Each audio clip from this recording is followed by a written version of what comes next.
Will the WNBA, which always seems to shoot itself in the foot, or badmouth Caitlin Clark, screw up these upcoming salary negotiations? I'm convinced. I know the number one thing they absolutely must avoid to get the money they do in fact deserve. I'm Kezirian. This is Hard Pass, also available in podcast. The Hoop Scoop remains the now infamous t-shirts at the WNBA All-Star Game. But truthfully, can we really count on the WNBA to handle this upcoming labor deal properly? How much confidence do you have in the players' union to negotiate the optimal terms with the league? Actually, I do think I know their best outcome and what they should target. But honestly, and I say this as a genuine WNBA fan for over a decade, recent history says otherwise, as they never quite seem to stick the landing. Most recently, at that All-Star Game, even when they had the savvy idea to wear t-shirts to bring attention to their unity and collective cause. It was brilliant. Then they chose the words poorly on the actual t-shirts, painting them in a negative light to so many. Plus, after that, Kelsey Plum says something incredibly stupid, appearing petty and jealous while throwing Caitlin Clark under the bus, the one who's creating all these TV ratings and money. I know this sounds extreme, but this has been the overarching reaction. Using the words "what you owe us" is incredibly wrong and has turned off a wide range of people. Now, granted, I get it. Some of them are trolls and will find anything to mock the WNBA. That goes without saying. But others are genuinely rolling their eyes at the players. It was just a poor choice of words. Make no mistake, the players are owed nothing. They entered a contractual agreement and both parties have fulfilled their terms. It also made them sound ungrateful, whereas the truth, as sad as it sounds, they're lucky to earn their salaries because the league has been such a money pit for so long. The NBA has been picking up the tab for nearly 3 decades until now, which is great. It's great for them. Now they have leverage thanks to the collective bargaining agreement expiring and an influx of money coming in next season, $2.2 billion television deal, and it kicks in after this coming year. As I said in my previous episode, the players are justified with their expectations and deserve a much larger slice of the pie. I just wish they articulated that more effectively with their t-shirts, such as phrases like "pay us our fair worth" or "fair share," something like that. The only reason I mention this is because the WNBA has repeatedly demonstrated an inability to read the room. There's always something a little off, and that has me worried. And the irony in this is the best path to a fair share is actually unfair salaries. Now, what do I mean by that? Because it sounds like they're arguing for a fair share, but they don't want truly fair salaries as in a fair market. That's the key because it's such a top-heavy league. Fair salaries would crumble the league in my eyes because there are only a handful of WNBA players that truly matter. And a fair market would create all sorts of jealousy, and I think things would just disintegrate from there. Don't get me wrong. I have followed this league for over a decade, previously hosted a lot of coverage for ESPN when I worked in Connecticut, but a majority of their current audience only got interested recently and only care about the biggest names. Caitlin Clark, obviously, Paige Beckers, Angel Reese, Asia Wilson, Sabrina Ionescu, Nafisa Collier, and yes, Sophia Cunningham, even though she's a role player off the bench. She moves the needle, and that's what matters when it comes to this TV billion-dollar deal. Basketball is not the only thing this league is selling.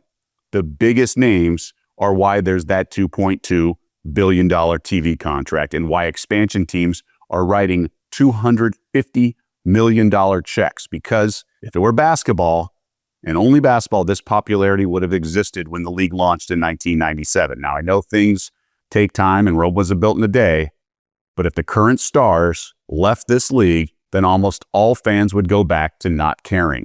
It's just a fact. As much as I appreciate the quality of the hoops, and I've been watching for so long, there's just no way the media deal would exist without those top-tier stars. TV ratings would crash if it's only Brittany Griner, Brianna Stewart, Kiki Irfin, Courtney Williams, Sonia Citron, Kelsey Plum, Aaliyah Boston, Jackie Young, and some of the others. It just is what it is. I'm sorry. So if there's an open market and the salary cap of each team, let's say, reaches $4 million, for example, then the 13 main stars would command about $3 million of that $4 million team cap at each of the 13 teams. Seriously, they matter that much. It's supply and demand, and they are in huge demand and low supply. And if you don't believe me, check out this story. Before the draft that Caitlin Clark went number 1 overall, one GM told a very reliable source of mine and said they would trade their entire roster for that number 1 pick. Caitlin Clark was that powerful beyond basketball, even though she's one of the best players in the league. I get it. She's in a class all by herself, but that's what we're talking about with those top tier players. She's in maybe the tier, but the second tier still, they're so valuable and they would dominate the entire salary cap nearly. And it reminds me of something we saw recently with the All-Star game. So it's time now for a heat check. I couldn't believe this. Look at this tweet by ESPN PR raving about the All-Star game's increased television ratings compared to 2 years ago. Total joke, right? Caitlin Clark missed this year's games. Ratings dropped drastically. So they used some smoke and mirrors comparing it to the last All-Star game without her involved when she was still in college. Real sleight of hand. Again, she's on a tier all by herself. Then there's this quote from comedian Katt Williams, which I just don't get while this is still a thing. Angel, as in Angel Reese, talking about sitting out like it's a threat, i.e. the lockout, right? I'm sure all 12 of her fans will be completely devastated. First of all, this guy needs to do his homework. She has a huge fan base, the single most Instagram followers of any WNBA player, including Caitlin Clark. We're talking millions. So yes, her millions of fans will be bummed if there's a lockout. So just drop the tired and inaccurate act and come up with some fresh, accurate material. Angel is part of that next tier in my eyes. There's Angel, Beckers, Asia, Sabrina, B, maybe a couple others. They would get close to that kind of salary in the open market. So the WNBA, if they want this handled properly, they would ignore this option and implement what the NBA has, and that's a max player contract. Putting a cap on superstars would leave each team with more money left to spend on the middle and lower tiers of players, and that would ensure those players get solid money. This isn't just negotiations for the top players to get a little bit or a lot more. The stars will still get a lot of money. They'll make the most in the league from the team's salary cap and still be the highest paid, and they'll still get their boatloads of money in sponsorship and other, marketing deals. That's why Sabrina Ionescu at the All-Star three-point shooting contest gave half of her winning bonus to rookie Sonia Citron. They can do this kind of stuff. Taking care of the non-stars will benefit the league long-term.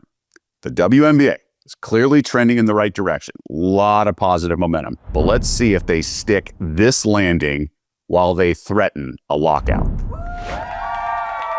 Time now for fans in the stands, as this is when we get to acknowledge our fans in the stands, aka the audience, and answer some of your questions that you leave in the comments section, like a mailbag segment. So we obviously had pretty interesting topic last show regarding the WNBA's t-shirts. Some of you chimed in. Let's check in with Mark Preston. Agree, players in the W should be getting paid more, and the verbiage of the shirts could have been better. I do want them to expand roster sizes. With the stars playing so many minutes, the risk of injury is way higher. The league cannot have injuries to Clark, etc. TV is the big money. Need your superstars playing in those. So with expanding teams already happening, may need to focus on current size of rosters, I think. It's a fair point. The schedule keeps getting larger and larger. Last year expanded to 40. This year expanded to 44 games. And you need to expand rosters for minutes and the wear and tear. I mean, we had some stretches where the Lynx recently played, I think, 4 games in an 8-day span. There's been a few 3 and 4 game spans because of TV, windows, national television audiences on the weekend with ESPN and CBS, the Saturday, Sunday, the Friday night Ion doubleheader. So obviously with TV dictating so much with its money, the players cannot sit out games. The All-Star break, many criticized, was not long enough. Skylar Diggins missed Tuesday night's game with personal reasons. We're not really sure what that was. So the break doesn't feel like that long, all things considered. So maybe the rosters do need to expand. That would cut into salaries because the salary cap would not change. So if it's 12 or 13 players, becomes 14 players, then less money for some of the other players, just chopping up, obviously, the salary cap amongst the players. Road to Peace. He's been a regular in the comment section, talking about Kelsey Plum's comments about Caitlin Clark. It wasn't shade. It was a poor time joke that she was attempting to make things light. It definitely was poor timing, especially in the way many online fans are so volatile now and go overboard if anything is said about a favorite player on any team. Plum also gave Clark total props, as they say, when her college record was broken by Clark, and congratulated her. There's no hate amongst the players. They are opponents, not enemies. We as online fans take it too far as well as the media. Many players don't even know each other, but it all makes for entertainment, which is what basketball is. I think it's a fair point. I don't think it applies to Kelsey Plum. I think there is some jealousy, tension. If not, I think it's a good point. And Shaq said it. You're opponents. You're not enemies. And this viewer reiterated that. Just because there's heated argument, how many times you played one-on-one growing up with a very good friend and you get into it on the court, or you're really locked down on defense? It doesn't mean you hate that person. You're just intense. You're a competitor. Too often, we try to interpret things, especially when females are playing sports, as something beyond just competition. Sabrina Ionesco says this all the time. We are competitors. Yes, we're ladies away from the court, but we can also be competitors on the court. And I think it's a fair point. Just because they go at each other doesn't mean they hate one another. I think we have to remind ourselves of that. But I also think there's some tension throughout the league, particularly with Caitlin Clark. So, we as fans get to wear our judgy hat and try to play detective. But I do think it lingers much more than people realize who are like naysayers. So it's out there. We just may take it a little too far because we're unaccustomed to seeing females competing in games, or at least this intensely. So it's interesting, but Kelsey Plum's comments were poor timed and probably ignorant as well. All right, that's going to do it for this edition of Hard Pass. The saga continues. We'll see what happens with these labor negotiations with the WNBA and its players union.